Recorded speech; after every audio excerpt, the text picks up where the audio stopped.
So you have strengths and you have passions, but they're not the same thing. So which one do you go with?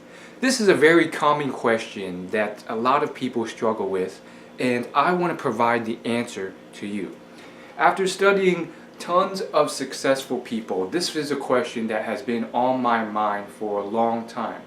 Back in the day, I really wanted to solve the mystery of how do you find your passion.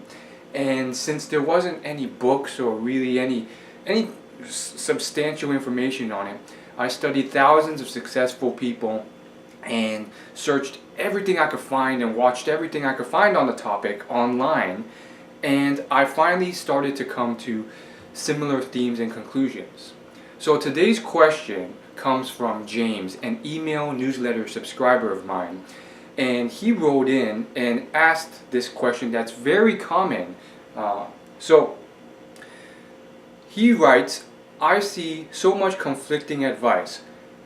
1, follow your passions. 2, focus on your strengths. I'm sure you're aware some very influential and knowledgeable people will differ on their views on this. If someone has a choice between pursuing something they have a passion in, but it may or may not be in their strength, or pursuing something they think they can be good at but may not enjoy, which should you choose? What is your opinion on this? Now, I don't think that they are conflicting as much as you think. Yes, there's definitely people who are conflicting in their opinions, and that just happens when you get large amounts of people. But the answer is quite simple. You find your passion and then you do whatever you can to convert that into something that is profitable to you. And that comes, probably the most common trustworthy source is Will Smith. Will Smith is probably one of the world's most famous actors, and he's only spoken up about happiness a few times and passion a few times. So there's only a few YouTube videos of him talking about this topic, and that's his answer when a few years ago an interviewer asked him. His answer actually had an analogy with the piano and bowling. He says, if you really love bowling but you're really good at piano, you go with bowling. You always choose the thing that you're more passionate about first. Now, let me break down this advice and why it works and why exactly this should happen. Now, first and foremost, people have different passions and different interests. With passions, it's sometimes referred to as a singular thing. Usually, unless you are a genetic freak of nature and all you care about is chess, most people enjoy multiple things. They enjoy watching Netflix. They also enjoy listening to music. They also enjoy soccer and writing, and maybe they like Harry Potter. So you usually have a pool of passions to choose from. So in the first scenario that you should consider, you probably are able to kind of look at these passions and decide and test out and try different ones to find the one that you can actually turn into something that's profitable. And in some cases, you can actually mix these passions together and turn it into something that works. Now, there's a great book by the founder of Dilbert, a very famous cartoon, and he wrote a couple books. His name's Scott Adams, but the one I recommend you read is called How to Fail at Everything and Still Succeed. And the basic idea that I want to draw from the book to you is that with how he succeeded and became wealthy was that he was mediocre at a bunch of different fields. Well, more than mediocre. He was like slightly above average, but nothing spectacular, nothing world class. And he used synthesis. Basically, he combined all these skills in a new way that wasn't done before, but he was passionate about each, and because of that new combination, he created something unique and creative, which was these Dilbert comics. He combined his knowledge of business and marketing with the knowledge of office culture, with his cartoons, his cartoon drawing skills, and a bunch of other things, his knowledge of comics and newspapers, and he created this really funny comic thing. He combined his comedic skills too, and he admits fully to you that if you look at each of these skills individually, he was not that great at any of them. Like, he wasn't the best cartoonist. Like, if you look at his cartoons even now, they're kind of mediocre. Like, his drawing skills are not that great. But when he combines these all in a new way, he gets this really interesting, funny 2-minute cartoon strip that gets released every Sunday. So that's just one example, and you don't have to combine like 50 different interests, and that's sometimes hard to do. Sometimes it's just one interest. You just keep testing until it works. You find something that works. Some people, they try chess, and that doesn't work, and they try basketball, and that doesn't work, and then they get into bodybuilding, but they're not good as a competitor, but they really like interviewing people too, and they end up getting into a space in the bodybuilding world where they're an interviewer for bodybuilding athletes and bodybuilding media, and they make a living that way. So, you have to be more creative. You have to realize that within an industry like bodybuilding, there's more than just being a competitor. There's all these other aspects that you can do to get ahead in that sport, and that's just an example. It could be baseball, it could be something else entirely, but you have to realize that there's many ways. League of Legends, that's another esports competition that's really blowing up, and the people who are making a full-time living comfortably are not just the gamers. There's also the coaches, there's the referees, there's the analysts, there's the commentators, and then there's all the niche industries that are selling sports gear and products, and there's marketers involved in that, and managers. So think about that. If you really like esports or bodybuilding or whatever it is, there's other avenues around that, and exploring job titles on LinkedIn and really testing and trying new things constantly will not only help you find that, but you should also test and explore new things. It gets to my second point.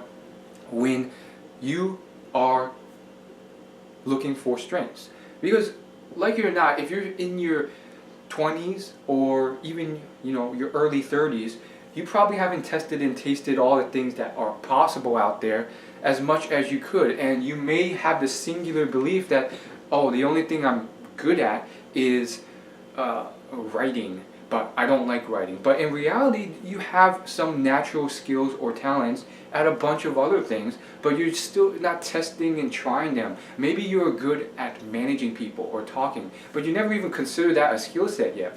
Again, exploring LinkedIn job titles will help with this. Asking your friends and family what comes natural to you can help with this as well. But sometimes just testing and trying, and honestly, you don't necessarily need to be naturally gifted or talented. I feel like that's one of those common misconceptions out there.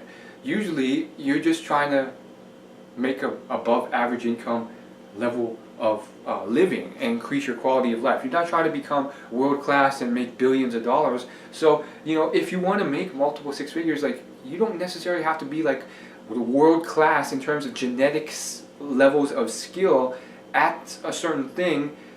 You just need to have like an average baseline, be average in terms of genetic gifts, and then make up for that in terms of hard work and so forth.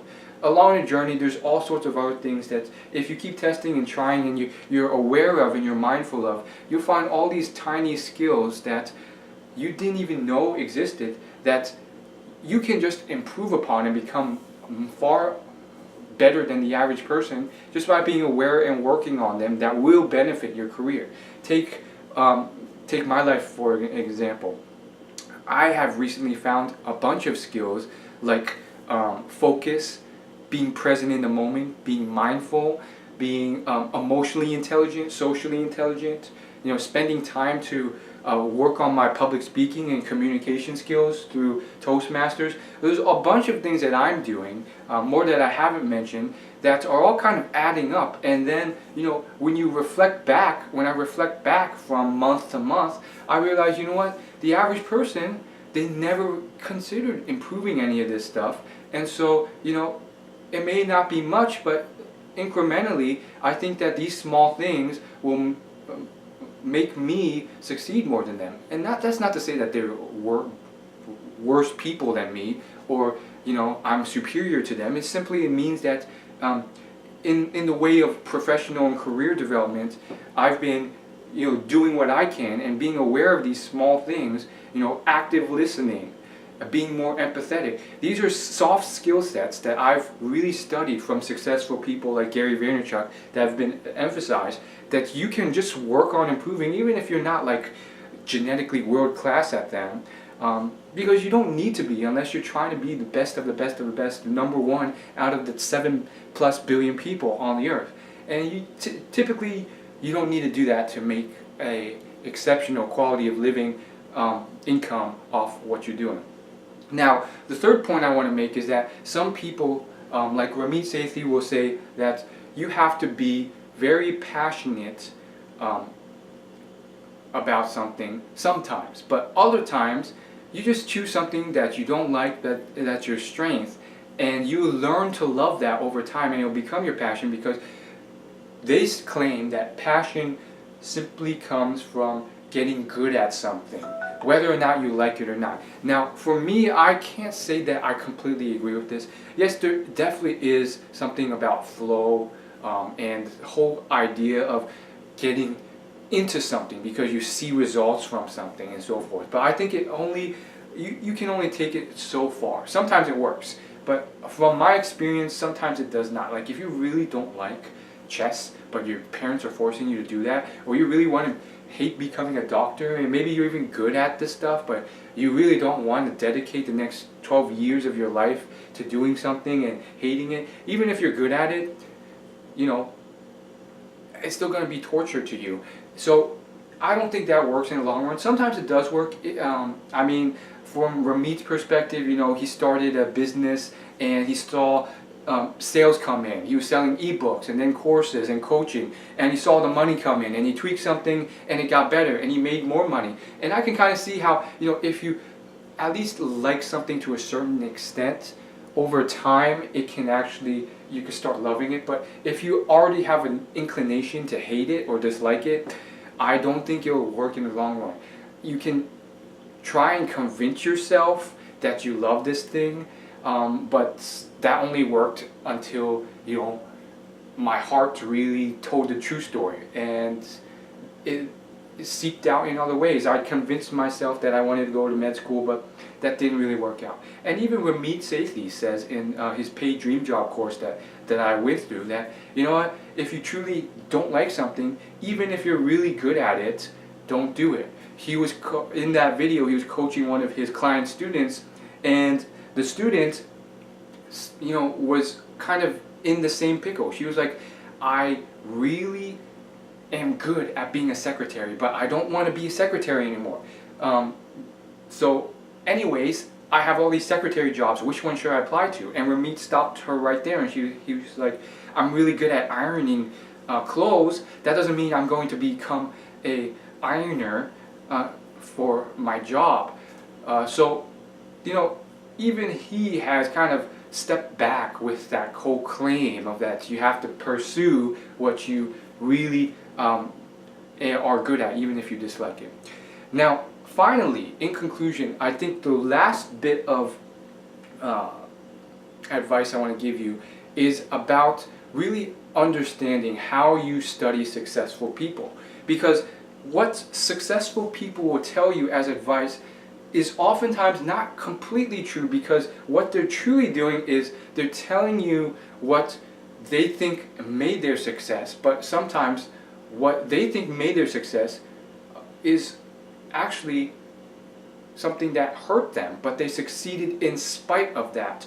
Or they're not factoring in variables that they're not aware of, or that they haven't really considered.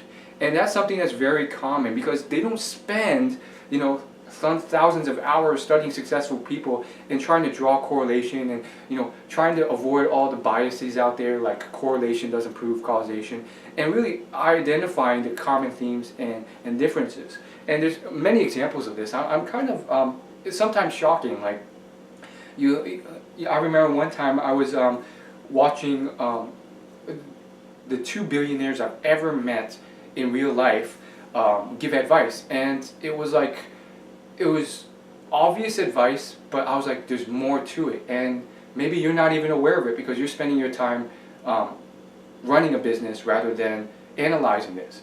And so here's a great example.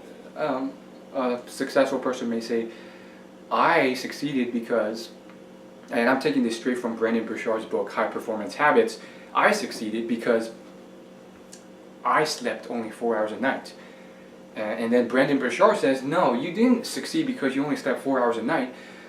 Decades of science research shows that that makes you cognitively impaired. You succeeded in spite of only sleeping 4 hours a night. So think about that. There's all these things that, they may say, oh, I succeeded because I, ate junk food every day, and, that made me work faster because I ate fast food. Well, no. Science and data shows that if you eat healthier, the results are so much more useful than eating crappier, your performance, your focus. So in reality, you succeeded in spite of eating junk food all that time. So I bring all this up, and it's not to go on a rant or tangent. I bring this up because when someone like Gary Vaynerchuk or Will Smith says, work hard. If you work harder than everyone else, you'll succeed and you'll beat them. Or, follow your passion and you'll succeed. Keep in mind that one thing that they haven't factored in is the job title or industry that they are in. They're actors and entrepreneurs.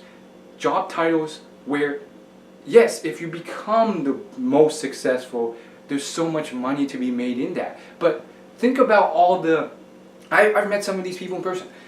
Janitors, dishwashers, immigrant waiters. I worked in these industries, and I've seen these people have to work 70, 80 hours a week. They're working hard, and they've been doing that for 30 years, and they're still not rich. They're still making near minimum wage.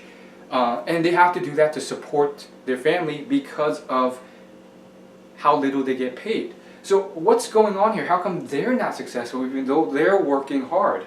I'm sure you probably know someone who works really hard, but they're not rich either. So what is failed to be factored in is that you also have to work smarter, but not just work smarter, you have to get into an industry or job title or area where the opportunity is there from a capitalistic standpoint where you can make that money.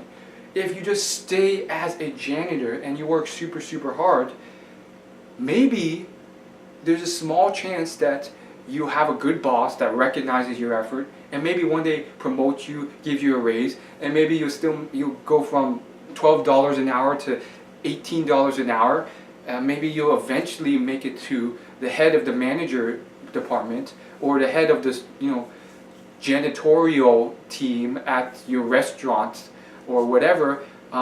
In a rare case, I've seen this from books like Peter Buffett's Life is What You Make It. You could work in the mailroom of a magazine company and work your way all the way up to the vice president and then president of this highly established magazine company. But those are rare situations, and even then it's capped at a certain level. The magazine one isn't horrible because you can make a lot of money in the magazine industry. But janitor, waiter, think about that. If Gary was in that situation, he would do the janitor stuff maybe just to get by for a little while, but immediately he would pivot and switch to something more entrepreneurial where the upside with the money-making opportunity isn't capped. He'd start flipping stuff on eBay. He'd probably go to Craigslist or Facebook Marketplace, get some free stuff, start flipping that and selling that, going on a bus and driving. And if he had to support his family, he would do that only as long as he had to quit his janitor job and get into an industry that's more successful. But sometimes that message gets lost and you just think hard work. And so I mention this simply because it's not simply about following your passion.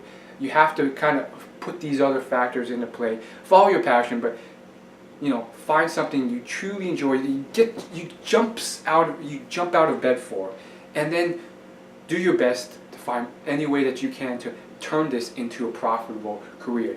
And this advice is new age advice in the sense that this is a modern era thanks to the internet that has allowed us to do this. If this was still 50 years ago and we're in a Great Depression, or it was a different economic system, this stuff doesn't work the same way, and this whole idea of follow your passion would not work. So, but in this new era, that's really where you can start succeeding. That's really where you can actually have the opportunity, the chance, the ability to do something you love and succeed. And that's why many older people, even people your age and younger, are still kind of frowning or not so sure about this, because they're still, stuck in that old mentality of, oh, you just got to get a job that you hate and suck it up and deal with it. For me personally, I know a lot of acquaintances and friends and past classmates who are going to med school now, or vet school, or some similar school, or are in med school now. And it's a surprisingly large amount, and they're almost all Asian Americans, and their parents will tell me, oh, that's what their children want to do.